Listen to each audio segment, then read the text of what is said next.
this is Uncorked, the truth about being an artist.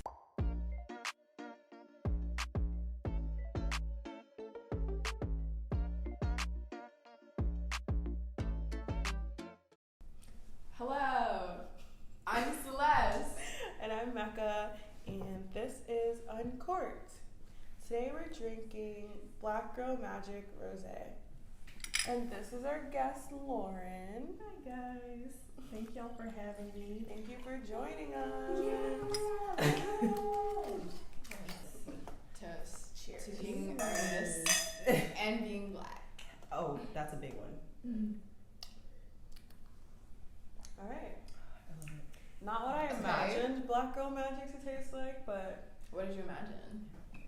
something a little sweeter. Yeah. Spicy. Yeah. Oh, spicy. That's Right? good. But This this will have to do, you know. So, Lauren, Yes. tell us who you are and what you do. Well, again, I'm Lauren Noel, and I am a model and actress.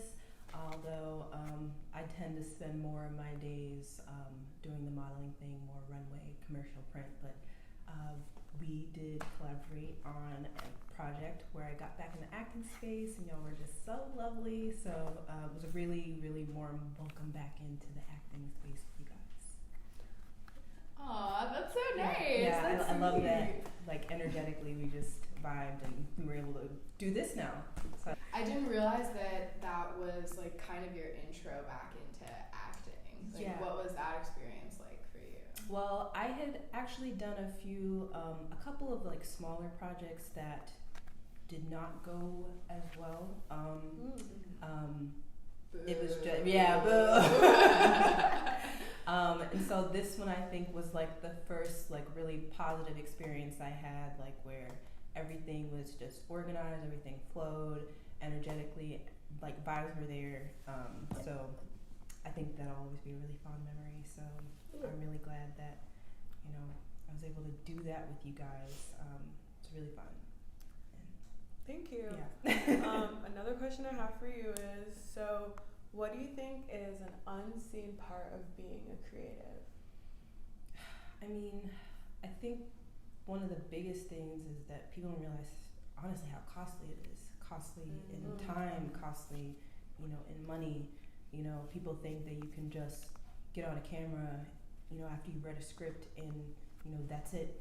But, you know, to get to the point where, you know, I know where I would like to be and where a lot of, you know, young actors would like to be, you really have to put in the time to learn how to study a script, to learn how to analyze a character. Sometimes that means, you know, paying for acting courses, which if you are not working and you're trying to create full time, that can be really costly.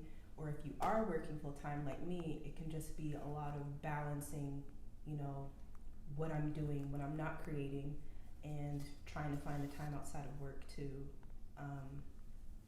get these things done and paid for and kind of further myself in my career as a creative. What is the balance like between like having like working full time and also wanting to pursue art and knowing that like you have to put in time and money and effort into it?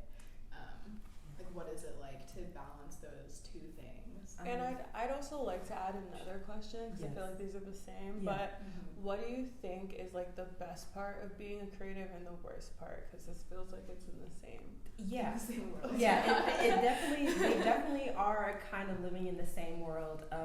So I guess to answer Celeste's question, balancing act right now is really challenging, only because sometimes I feel like my full-time job, which is not creative at all, it's like very much so, it's, you know, numbers, it's lots of math sometimes, you know, like I do a lot of fiscal admin stuff.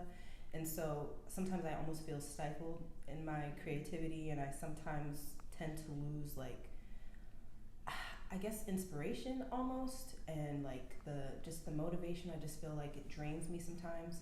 So in some regards, it's kind of nice having these, you know, creative outlets to be able to express myself outside of work.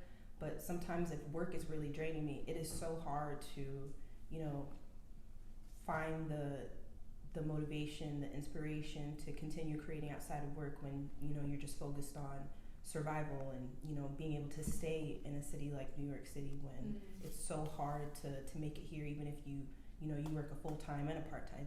It's rough. And I think to answer Mecca's, that I think is the part that sucks about, at least for me, what I'm doing, just, you know, constantly trying to find the time and wanting to be a full-time creative, but then like I have bills to pay and I have a job that I'm trying to maintain so that I can pay these bills and stay in this, you know, this city that allows me to meet other creatives like you. You know, it's hard. You know, I was living in Florida before I moved here, and it was a part of Florida where there really wasn't much going on in the creative space. So if I wanted to do something, it meant I had to travel, and that was always a thing too, like having the money, the time, the opportunity. So I try to be grateful that I'm in this, you know, this area that allows me to meet and network and have all these opportunities, but it's rough because the thing that keeps me here is this job. Yeah. Did your parents believe in your creative dreams? Yes. My mom from day one has always been like biggest fan to this day, and she, like, on Facebook, my friends always laugh because like anytime something happens, even if it's just she sees, you know, an ad on like Instagram, she's like posting it on Facebook, like, oh. And yeah, she's super cute. My dad had to take a little time to come around, but yeah. Why are dads like that? I don't know what it's about. Your biggest haters. Right.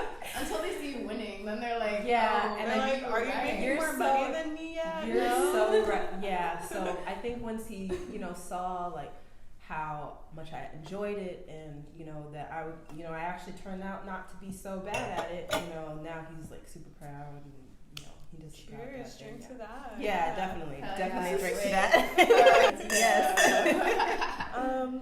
Okay. Well, how much has community been a part of your journey? Oh, you know, that's such an interesting question because I feel like as a Black woman and creative, I don't think that me being a creative would be able to happen without community. I think it's so integral because there are so many spaces that we are either not allowed to be in or it is made extremely difficult for us to have access to those spaces. And so the main reason why I love what you guys are doing and, you know, the ability to work with you guys is because that sense of community. You know, I worked on one project with you guys and then I'm here, you know, so I love the fact that community is what continues to drive me to continue doing this. It's knowing that even if I don't make it where I want to be, I've helped someone get to where hopefully they want to be, or I've become like a stepping stone in their creative journey.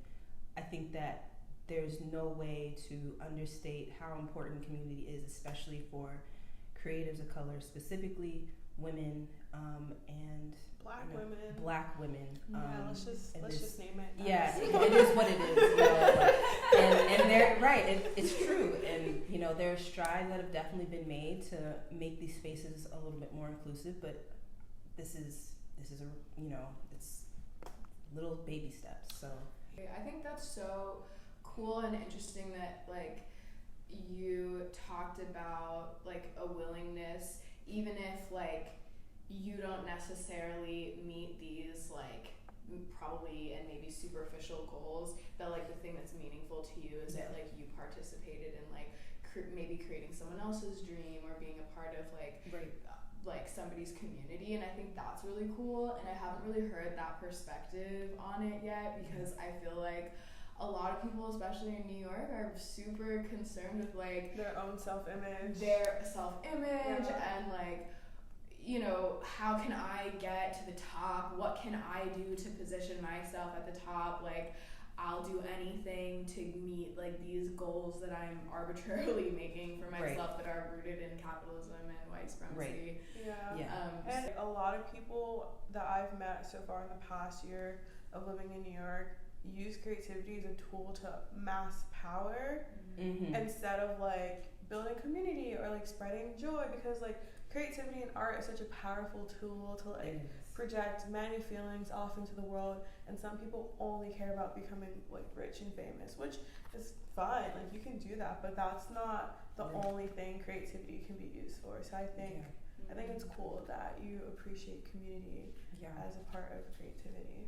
Yes, some of my closest friends now are people that I met here in the past few years of me being in New York, and even when I was down in Florida doing the modeling thing, just people that I network with. And I love the fact that they also kind of have the same value for just appreciating the community of these, and they all happen to be Black men and women, Black folks that just want to help each other win, right? And I think is the most meaningful thing to me. And I think those relationships are what I take most away from whatever I do, whether I end up making blockbuster films or if I just continue on this path of just working in finance or whatever. I appreciate the humility that you approach being an artist with, because I think humility is something people forget and let go of, and it's so easy to because your ego gets stroked so much when you're an artist, and it's so easy to be like, I'm so amazing, I'm special, I'm important, but I think, once you stop making everything about yourself and you remember it's not about you, and that there's other people that you're working with whose work is just as important, even if it's unseen, it's just as important. But okay, so one final question that I have for you is, what is a myth about being an artist that you want to squash?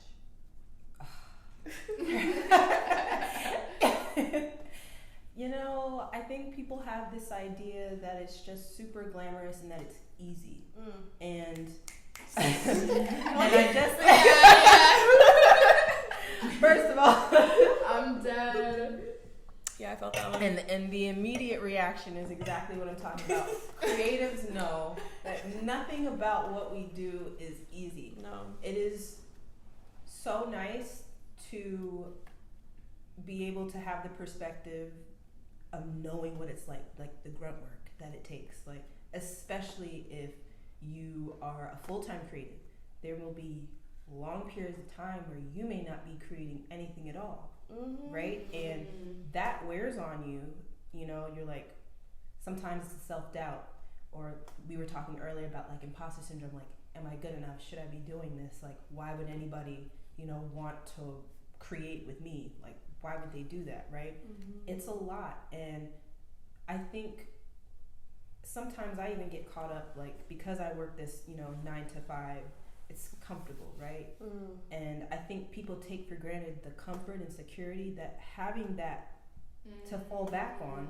So they're thinking, they're on TV, they're in movies, they're in magazines, they get, dolled up, and, people are always giving them free things, whatever, their life is easy. There is nothing easy about, first of all, being, maybe a lesser known creative.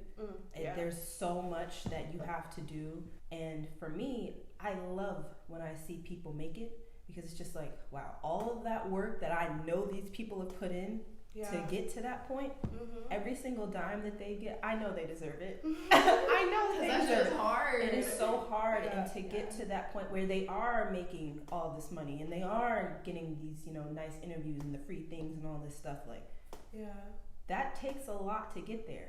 And such a small percentage of people that go into this industry are able to make it to that point. And I think that is a myth that I really think is worth being debunked, because it's so annoying. People are oh, you don't deserve this, or this is so easy, or you're just a model. You're just a model, or it's yes, but you don't know what happened to get me to this point. You don't That's know. a bar. You don't know. Exactly.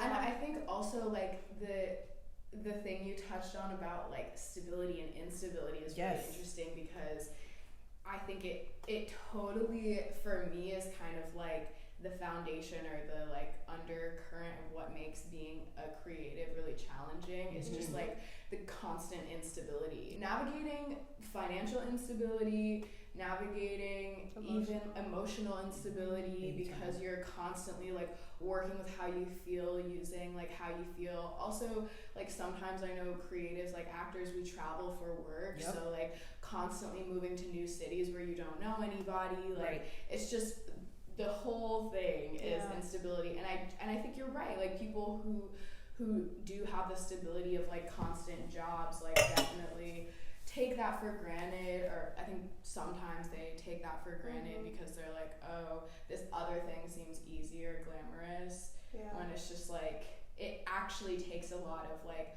courage and a lot of like facing your fears to be able to sit with that kind of instability. Yeah, that's a bar. Well, this is a really good conversation, guys. This is so fun. good. Yeah, let's do a little cheers. Okay, yes, a little toast. absolutely. Yeah. Cheers. Thank you so much. Thank y'all for having me. Yeah, thank you for joining us. This is so good, though. Yeah. Well, thank you again, and thanks for tuning in to Uncorked. Dun, dun, dun. Hey.